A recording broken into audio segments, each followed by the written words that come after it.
Y a-t-il un endroit sur Terre avec plus de mythes que le triangle des Bermudes? La partie la plus mystérieuse de l'océan d'où beaucoup ne reviennent pas. C'est une zone d'anomalie, une cachette pour les extraterrestres, diverses expériences militaires, un portail vers une autre dimension. Il existe de nombreuses histoires différentes sur le triangle des Bermudes, et la plupart d'entre elles sont très éloignées de la réalité.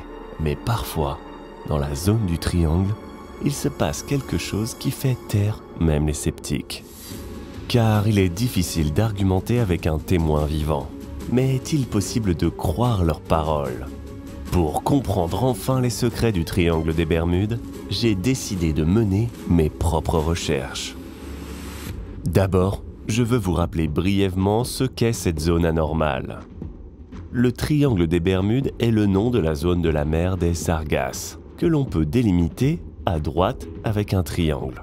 À un coin se trouve Miami, à un autre les îles des Bermudes, et le troisième point est San Juan, Porto Rico. Cependant, certaines personnes aiment étirer la zone dangereuse dans différentes directions. Je m'en tiendrai à la version généralement admise. Les environs du triangle des Bermudes sont constamment parcourus. Divers navires s'y croisent, des cargos aux navires de croisière et aux bateaux de plaisance, et des avions traversent constamment le ciel au-dessus du triangle. Mais la mauvaise réputation ne s'estompe jamais. Tout a commencé avec le vol 19. Le 5 décembre 1945, 5 avions américains effectuent un vol d'entraînement dans la région du triangle des Bermudes lorsqu'ils ont soudainement disparu. Les 14 pilotes ainsi que les 13 membres d'équipage de l'avion qui a effectué la recherche des avions disparus.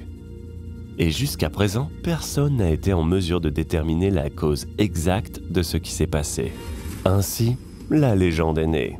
Une zone dangereuse, d'une superficie de 1 300 000 km², 500 000 miles², parfois aussi appelée le triangle du diable. Après cet incident, le nombre de références à cette zone anormale a commencé à augmenter. Les gens se sont souvenus que quelque chose de vraiment étrange s'y passait. Le mystère peut même être retracé jusqu'à l'époque de Christophe Colomb.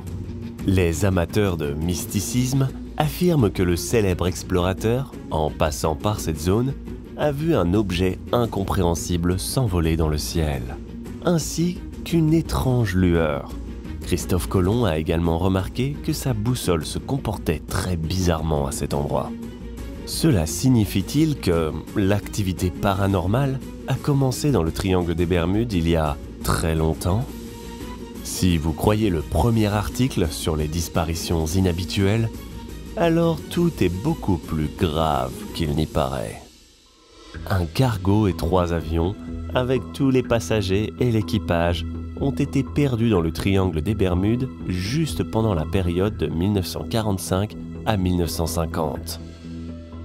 Et c'est sans compter le cas du vol 19. En fait, ces exemples sont nombreux. Les incidents dans le triangle des Bermudes ont même leur propre page Wikipédia. L'influence du triangle des Bermudes s'étend même sur la terre ferme. En 1969, 2 petits phares sur la petite île de Great Isaac Cay ont complètement disparu. Ni eux, ni les corps n'ont jamais été retrouvés. Il est vrai que la tempête tropicale Ana a balayé les environs à la même période. Ces événements sont-ils liés? Je n'en doute pas. Mais les événements mystiques du triangle des Bermudes ne se passent pas toujours sans témoins. Outre les plus de 900 morts, il y a eu 19 survivants. Je pense que la plupart d'entre eux ne seront pas en mesure de nous dire quoi que ce soit. Trop de temps s'est écoulé. Mais il y a au moins une personne dans le monde qui est prête à partager des informations sur cet endroit mystérieux. Et cette personne n'est pas seulement un théoricien. Il a lui-même fait l'expérience d'une activité anormale et a réussi à survivre. Son nom est Bruce Gernon. Le 4 décembre 1970, Bruce, accompagné de son père et de son partenaire commercial, a décollé de l'île d'Andros, en direction de Miami Beach. Ce n'était pas la première fois qu'il effectuait ce vol et tout s'est passé comme d'habitude. Le voyage devait durer environ 1h30. Bruce pilotait un Beechcraft Bonanza à moteur léger. Immédiatement après le décollage, il a remarqué un petit nuage. L'avion s'est élevé jusqu'à une altitude d'environ 300 mètres, 1000 pieds, et le nuage s'est également élevé avec lui. Il a littéralement grandi sous leurs yeux. Mais l'avion a réussi à se faufiler à travers. Après 10 minutes, à une altitude de 3505 mètres, 11 500 pieds, un autre nuage est apparu. Il est si gros que Bruce doit à nouveau voler directement dessus. Tout ce qui se trouvait autour est immédiatement devenu noir, bien qu'il n'y ait pas de pluie. Le pilote a noté d'étranges éclairs blancs qui ne ressemblaient pas à des éclairs. Ils étaient si brillants qu'ils éclairaient tout. Après environ une demi-heure, Bruce s'est soudain rendu compte qu'il s'agissait du même nuage que celui qu'ils avaient déjà traversé. Il avait la forme d'un anneau, une sorte de nuage géant en forme de beignet. Bruce ne voyait aucun moyen d'échapper à la captivité de l'étrange nuage lorsqu'il a soudainement remarqué un petit dégagement. C'était sa seule chance. Le trou ressemblait à un tunnel d'une largeur d'un peu plus d'1,5 km, 1 mile, et d'une longueur d'environ 16 km, 10 miles. Au bout, il y avait un ciel bleu. Mais dès que l'avion est entré dans le tunnel, celui-ci s'est fortement rétréci. Le diamètre du tunnel est alors d'environ 60 mètres, 200 pieds, et sa longueur est réduite à 1,5 km, 1 mile. Les parois du tunnel étaient complètement rondes et continuaient à se refermer. Tout l'intérieur était couvert de petits fils de nuages gris qui tournaient dans le sens inverse des aiguilles d'une montre, juste devant et autour de l'avion. Les instruments de navigation ont mal fonctionné. Heureusement, Bruce a réussi à s'échapper de cette étrange captivité. Une vingtaine de secondes se sont écoulées, mais à ce moment-là, tout le monde s'en fichait. L'avion était enveloppé d'un étrange brouillard. Le pilote a immédiatement contacté le contrôle au sol pour déterminer leur position. Mais le répartiteur ne pouvait pas voir l'avion sur le radar. Est-ce possible? Théoriquement, oui. Des interférences peuvent affecter les instruments radars. Mais ce qui s'est passé ensuite a effrayé tout le monde, y compris Bruce lui-même.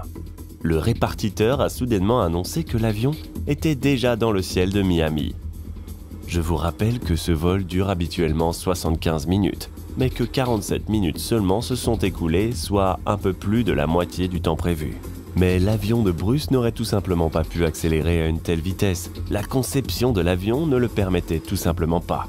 Peu à peu, le brouillard se dissipe et le pilote voit qu'il est bel et bien au-dessus de Miami.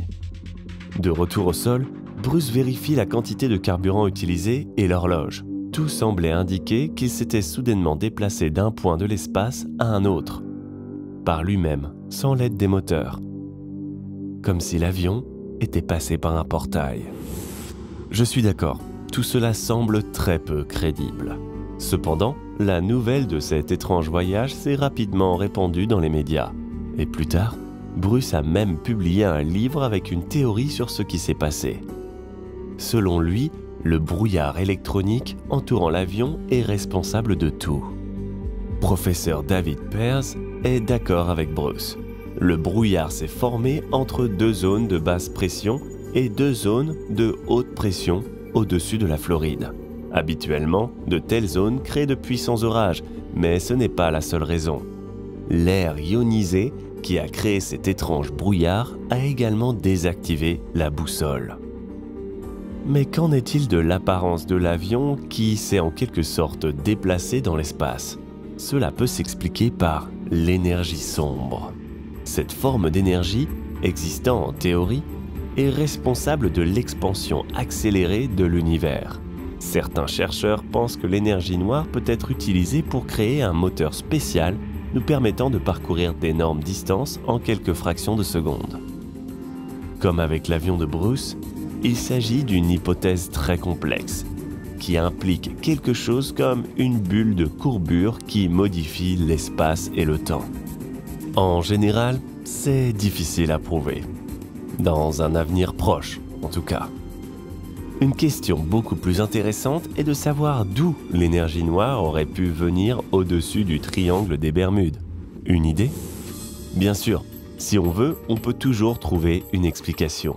et de nombreuses disparitions mystérieuses dans le triangle des Bermudes ont certainement des raisons tout à fait non mystérieuses.